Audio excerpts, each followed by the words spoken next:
Pistons fans, what's the deal? It's your boy. Game is over. Pistons beat the Cavaliers, man. We all knew that was gonna happen. They didn't give me my blowout like I asked earlier. Thanks, Pistons. But with that being said, they didn't play down to the Cavaliers level. It was more like the Pistons need to clean up some things, man. Yeah, they have to, like I said, they have to continue to gel. Obviously, it's only game 4 of the season, but I don't know. It just seemed like they was out of place. So like they was trying to figure out certain offensive schemes and stuff out there, and where to go and what to do.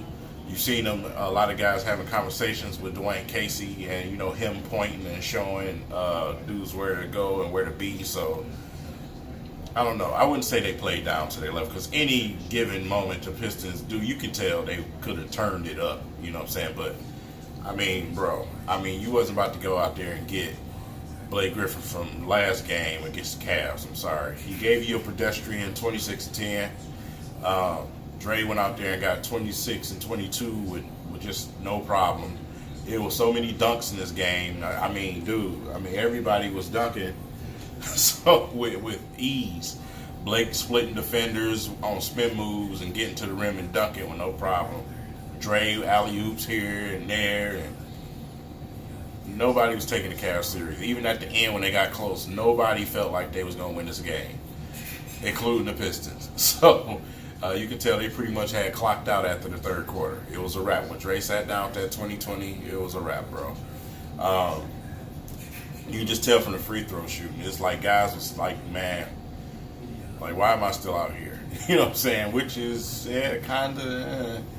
But Glenn Robinson III sighting tonight. Got him 10 minutes tonight, man. Hit a few shots. Didn't, do anything spectacular, obviously, but got a few shots, man. It was good to see him get out there. Luke Kennard injured his shoulder. They call it a shoulder sprain right now, but they're going to make sure it's nothing serious. It's a shoulder sprain, possibly shoulder separation. So he'll have an MRI tomorrow, according to Twitter. So we'll see what happened with that situation. But he made some pretty solid shots tonight, some pretty solid moves to the basket, man. It's all about time and giving them minutes in order for them to develop. So that will come. Like I said, it's game number 4 of the season, man. We have 78 games left to go.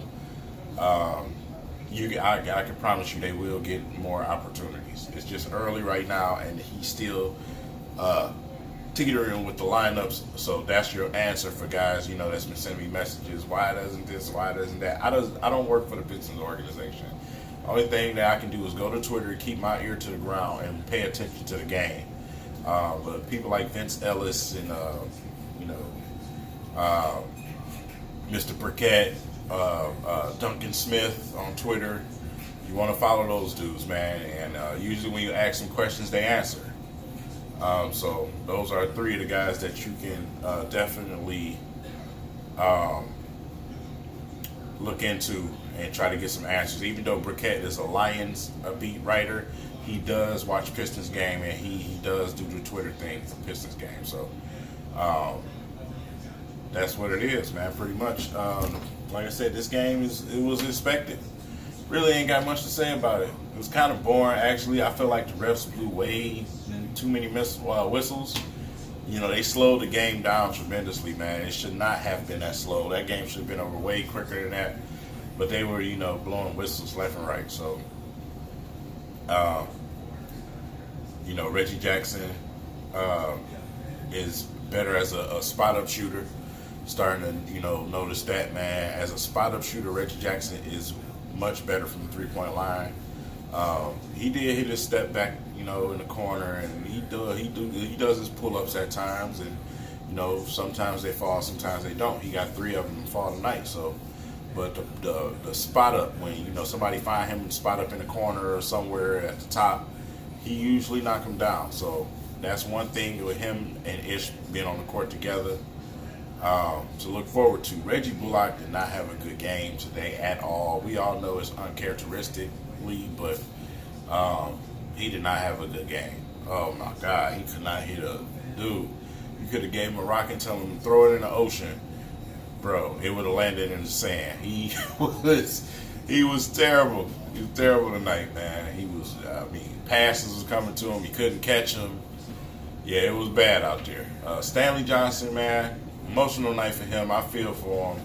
You know, my mom is still on this earth, so I can't even imagine how it feels, you know, when you lost your mom to breast cancer, and it's breast cancer night for the Pistons.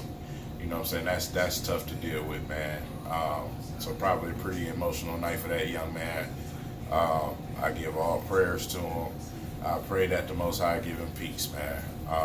Because that is a feeling that I have not experienced, and I wish not to. I cannot imagine. So shout out to Stanley Johnson, man. He definitely got my prayers and wishes. But with that being said, man, that's pretty much it. Really ain't nothing else to talk about. On to Boston, man. Boston Celtics next game. Kyrie Irving, Jason Tatum. Let's see what happens, because the Pistons, we play well against Boston. Y'all already know Andre Drummond has his best games against the Boston Celtics. Well, guess what? We have a wild card this time. We have Blake Griffin as well. This is definitely going to be a size-up battle unless somebody plays the injured role and holds somebody out the game. Y'all know that's a lot of critiquing goes on in these type of games. So I doubt that'll happen with these two coaches. But let's see what the Pistons go out and do against the Celtics. The Celtics haven't necessarily been the cleanest team either. They won games, but they've been very sloppy out there too, man. A lot of teams are sloppy, obviously, because it's the first week of basketball. So the first 2 weeks of basketball, But yeah, we'll see who can withstand, who can come out and execute the best in that game. I'm not measuring that game whatsoever. This is the first matchup, and it's Game 5 for the Pistons. There's no way I'm measuring from that game. Mid-season, late season, that's when you measure. After the All-Star break, that's when real basketball happens. So something as early as the first month of basketball, no way. But with that being said, man, let me know what y'all think about the game. Let me know what y'all think we're going to do against Boston. I'm not on here to talk about missed shots and stuff like that. Listen, bro, it was the Cavaliers. Y'all know they feisty, they hungry. It's the most dangerous type of game to play. But listen, Pistons was not out there trying to play a playoff game against the Cavs, bro. I mean, it is what it is.